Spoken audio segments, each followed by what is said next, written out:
hello again. I'm Abby, as you know now, and I'm going to talk to you about your website. Actually, I'm going to try and enthuse you into loving your website and making your website work for you. I know, it's exactly that sort of reason why I'm going to make you like it. So my talk is called The Mona Lisa It Ain't, which actually, if it was the Mona Lisa, it would be brilliant, because I was looking up about the Mona Lisa, and it's the best known, most visited, most written about, and most sung about picture in the world. I love the fact that it's the most sung about. Do people write little ditties to the Mona Lisa or something? Or, I don't know. Anyway, my point was actually your website's not just a pretty picture, it has the job to do like the rest of us, and it's trying to explain that there are quite easy ways to make it do its job. So I wanted to start, first of all, I've heard a bit about you all, which is great. We are all shops really, because we're all selling a product or a service to customers or clients. So if you visualise your shop, where is it? What sort of place is it? What's the window display like? What does it feel like when you come in the door? What's the colour scheme? What are the people like? Just think of your shop and then hold that thought, because that is your website. And the moment you're saying it's not personal, it's not reflecting me of your site, that is so important. And so if you think of this shop, of exactly how you'd like to do it, because you've just visualised something that is very personal to you in your mind, and your website is like that. So we're going to use this idea of the shop throughout what I'm going to talk about. If you look at your website as a customer or as a client, and it's not answering the questions that you've thought about in your shop, I don't know if you can read here, does it reflect what it sells? Is it inviting? Does it feel like it will have what I want? Are there nice people there to help me? Is it a nice experience? Does it make me want to come back? And probably, does it make me want to tell other people as well? Mm-hmm. If your website is saying no to any of these things, then think of your shop. Think, what would you do in your shop, in your virtual shop in your mind? What would you do to rectify this? And then see if you can apply that to your website. By doing that, you're bringing more of a personal feel into it, and you are answering the questions that people expect, just like when you walk into a cafe and it smells of coffee and you think, this is just the place I want to be. People want that on the website as well. It is ludicrous how many websites I visit, and the answer is no to all of those questions. Mm-hmm. And you know, if there was a shop, it would go bust. It just wouldn't be there anymore. So people do expect a lot for nothing on the web, I think. So to summarise that, does your website really reflect the experience your customers would have if they came to your office or your shop or spoke to you in person? And if not, why not? So the first thing is to look at, it's a very visual feeling thing, the whole website, and I think that's sometimes where people struggle, so I'll take you through that a bit further. But the first thing is to get your shop right. Make sure that it's great when people get there, it's what they'd expect, it's a reflection of you. And then you've got to market it. So how do you get people from the town centre into your shop? Now, if you had a shop, you wouldn't sit there twiddling your thumbs expecting them to come. What might you do? If you were a shop on the high street, how would you get people in through your door? Advertise. Rooms away. Very nice. Promotions, flyers, advertising, signage, word of mouth. So yes, good signage, word of mouth, promotions, flyers and advertising, brand awareness, outstanding service, and sponsorship and partnership. Can I ask you a question? When you say word of mouth, you're meaning to promote your website by word of mouth, or what do you mean? At the moment, I'm still talking about your shop that you visualised. Okay. Yes. Or your business. You know, I imagine most of your work comes through referrals, and you talking about I understand that. But I'm not. Yeah. I'm steering a little bit clear of websites to try and give you an understanding of how your website works in a more understandable way that you're used to, or that one's useful, to try and make the website not just this thing over here, but something that actually it's very easy for me to make comfortable and inviting. So if I go through this, all these things that you can do on your website, so good signage, you do need to look at things like your page titles, and most software that you can update is very easy. It has a little space to put page titles and things in. There are some great tools, something like Ubersuggest, that you'd put in the type of thing that you think people would be searching for when they're looking for you, be it Spanish lessons, translation. And then what this Ubersuggest.org will do is make suggestions to what people are actually searching for online when they're looking for your type of business. So that really helps you with being able to make sure that your menus say the right thing, that your page titles say the right thing, and you can put those sort of words in your content. Because quite often, what I think someone might be looking for when they're looking for me isn't the same thing as when they're searching for it online. Because I know my business really well and I know the terminology. Whereas somebody coming to see me doesn't know my business and might use different terminology. That's a big problem we have. Right. Yeah. And that is so important. And if you don't want to use tools and things, the best thing is to ask your customers and chat to them, which I'll get to in a bit of talking about what your customers are looking for and that sort of thing as well. But that is really important to get your message across, really. Word of mouth. We all use word of mouth all the time, and we always should, but I will talk about social media as a great word of mouth tool online. Promotions, your balloons. Do promotions on site, but do promotions off site as well. If someone sees a flyer or an advert, tell them if they come to your website then they'll get a discount. Or there are promotions, obviously, and tools you can use across digital marketing and search engine optimization. You would need a specialist to do that.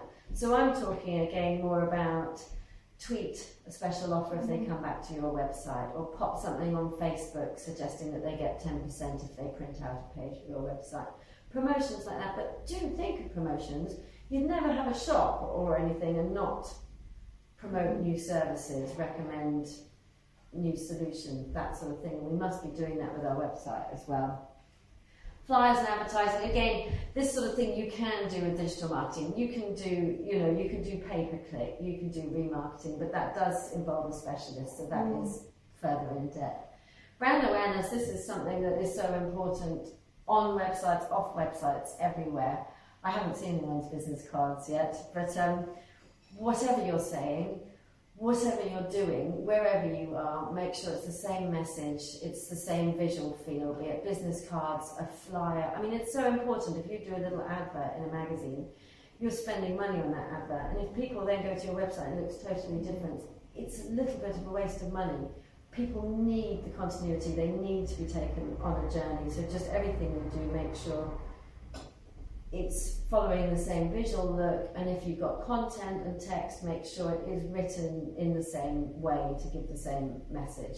Because a lot of what you do in your advertising, although a lot of it is measurable, a lot of it is about keeping you in mind so when people do need you, you're there stored in the back of their head. And by having each different method of your media the same, then they're more likely to remember you. So that's so important across everything. Outstanding service, we all know about that. If you do a good service, people will come back and they'll recommend you. It goes without saying, and I'm sure everyone would do that. But the website needs to reflect that as well, that your service is as it is when you talk to people. Sponsorship and partnership, again, you can do this online through digital marketing and things. But for example, you might sponsor an event, or you might go into partnership with a business that can suggest your services, so someone that's like-minded or something. All these things that you can look at. Someone could have a link to you, someone could write about you in their blog, or you could do the same for them. So you're helping other people help you as you would offline, and you can do it online. So again, the getting people to your website, even if you've got a great website, if you're not working hard to get them there all the time, it's not going to do it automatically for you. So this is the idea of this. And again, to sum up, it's not enough just to sit there. You constantly have to find ways to entice people through your door. make sure you do it online as well. Can you see? Yes. What's good about websites now, and I mean, I know the sort of jargony words, social media, not social media, search engine optimization, digital marketing, pay-per-click, all these things. And yes, you can spend a lot of money, and if you're a big company, it's very worthwhile because the return on investment is worth it. But what's really good now, it's never been such a good time for you to actually make a difference on your website yourself. Google and social media are very powerful in how your website gets seen and the visibility. And Google have said, and social media, it's all about you. It's all about how you talk to your clients. And if you can show me online that you're knowledgeable, you're talking to your clients, you're talking to them a lot, and it's very relevant, then I'm going to boost you up the search engine rankings.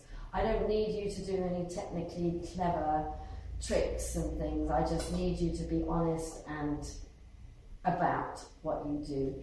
You do that, and Google will very much help you and reward you. So now it is much easier just by changing your website or doing a blog or something. You really can make a difference.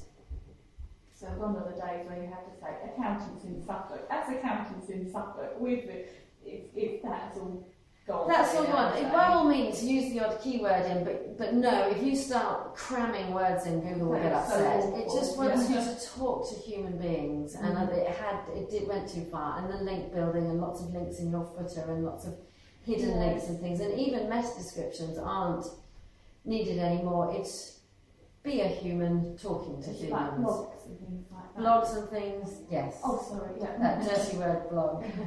Now, who has a blog? Who uses blogs? I have two, possibly. You three. do? I do. I love blogs. Oh, in different places, or you have? Yeah, different places. Oh, yeah, obviously different things. Because they ask time, don't you? Well, it's for me, blogs and Facebook pages are a very good way of doing different bits because the website is one thing, but then there are different Great. parts of it. Great. And I love blogging. It's fun. So do I. But See, website's not fun. There's something wrong with my thinking. Yes, I need to rewrite that story, don't I? your website can be fun as well.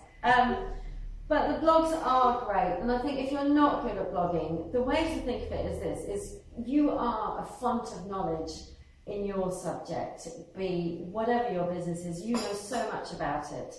You tell everybody every day. You talk to people. You give them advice. You give them tips. You answer emails. You create solutions. You're always talking about your business, and nobody knows it as well as you do, and you sell it beautifully, and that's how you get more business and run it. What I would like you to get into the habit of doing is jotting down some of these things. So say you've been on the phone for half an hour and someone's been really thankful for what you've said or what you've done. Jot it down and pop it on a blog. If you haven't got a blog, there are blogs you can set up. eBlogger is very, very good. It's also owned by Google, which anything that ends by Google actually is a good thing, although some people may say it's a bit much. But the very fact that it's Google means that the search engines will index it well, and it will get looked at. So there are many different free blogs out there, and I know it's quite scary, but they are useful to start a little blog of just remembering and recapping on how you've helped people every day, because there are hundreds of thousands of people online that need that exact help. And if it is very much habit and routine. If you can say, right, once a month, I'm just going to write a paragraph or two of somebody I helped. There you go, it's done.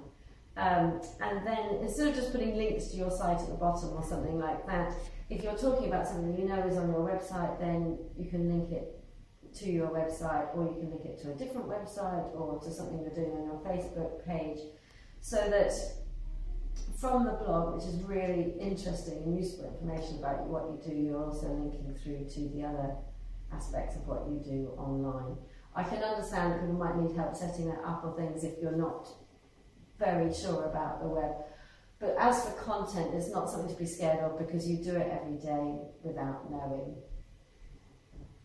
So to sum it up, whether you know it or not, you're an authority, and Google likes you to prove it.